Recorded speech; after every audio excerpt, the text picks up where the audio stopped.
for a long time now, I've been developing a little bit of my own style of meditation, and I've just been doing it through little different uploads that I've been getting through other meditations to make tips and whatnot on how to make the perfect meditation for my time being. And I thought that I'd just share with you basically what I have now, because I was doing it earlier, basking in source and chi energy, and it was probably one of the best meditations that I've ever taken part of, and it was very beautiful. The rest of my day proved to be amazing, and it felt to me as though most of my chakras were in complete alignment. The only thing that I had to do afterward was charge my crown chakra, and then, you know what I'm saying, the rest of my day was just so balanced and so amazing. And this is actually the same way that I've developed slowly to induce different images that are passed to me. They're not images that I'm making up in my mind, and they're not necessarily things that I've ever seen before. Doing this style of meditation, I've actually seen different pictures of books that I didn't know existed, but then when looking them up, it was actually the exact same picture that was shown to me by my pineal gland, or my first eye.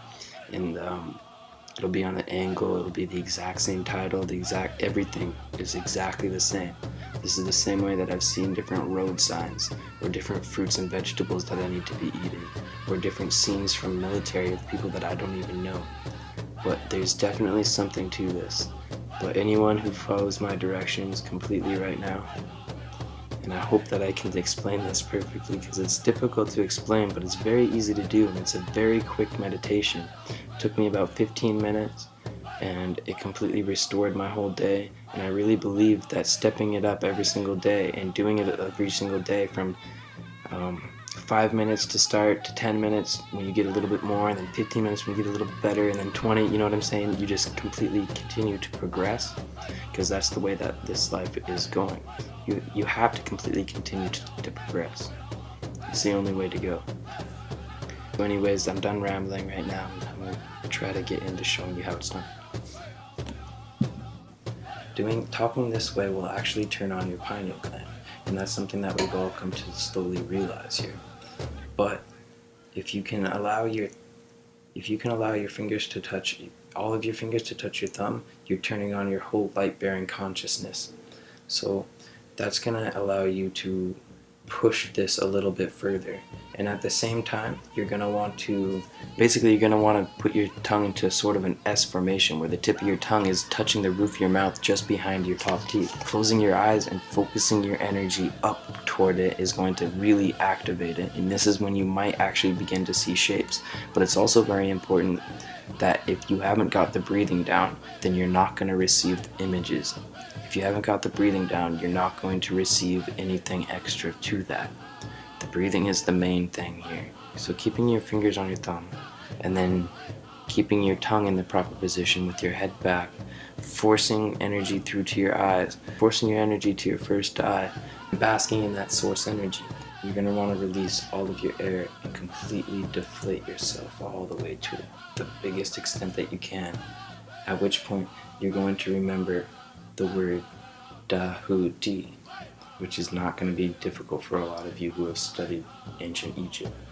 Remembering the word da-hu-di will just help you with the breathing. So what you're going to do is, after you've completely deflated yourself, you're going to allow your belly, your lowest part of your belly, all the way down to like your pelvis area, is going to start to fill up via your diaphragm. It's going to completely bypass your lungs. Your lungs should not fill up. Just allow your belly to completely fill up. And then at this point, what you're going to want to do is begin to fill up the midsection. And once the midsection is full, allow the top of your lungs to fill until it reaches your throat chakra. So basically, you're going to be completely full with air.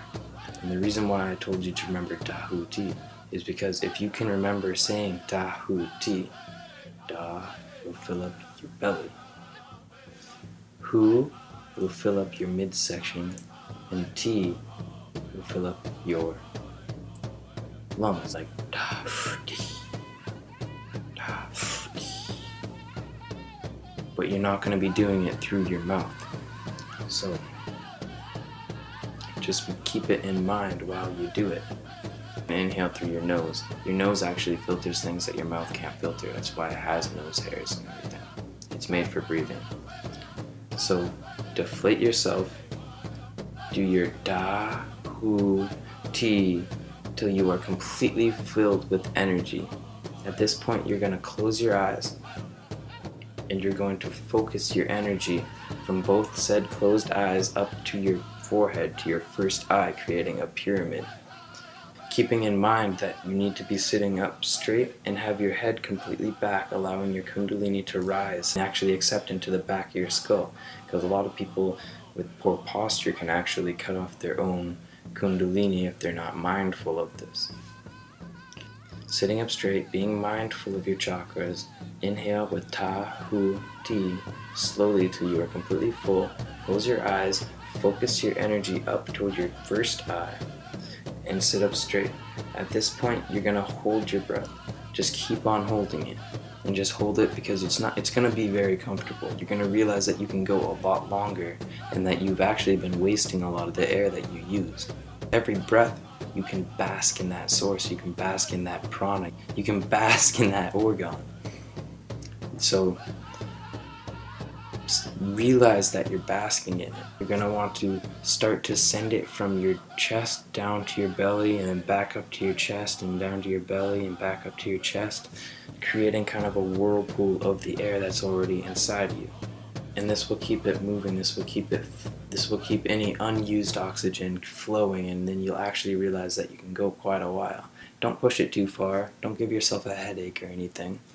And when you reach a point of just too much discomfort, just exhale exhaustfully out of your mouth like and then do it again. Pretty soon you'll be able to hold your breath for 5, 10, 15 minutes, and it's really amazing to realize that a lot of the source and prana that we are living through is just being wasted through not actually soaking it up. And I think this is a huge step towards becoming a breatharian for anyone who's interested in that right now. And of course, as you get better, you can step it up again. You can go from 2 to 3 times to 4 to 5 times, and you can do it just continue up that ladder. You don't need to stay stagnant with it. I'll give you a little bit of a demonstration of what it looks like. I'll just do one breath so that you can get a good estimate of how quick it actually is.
Now I could have gone longer there, but for the sake of the video, I'll cut it a little bit short. 13 love to my brothers, my sea stars, and everything in between. 13.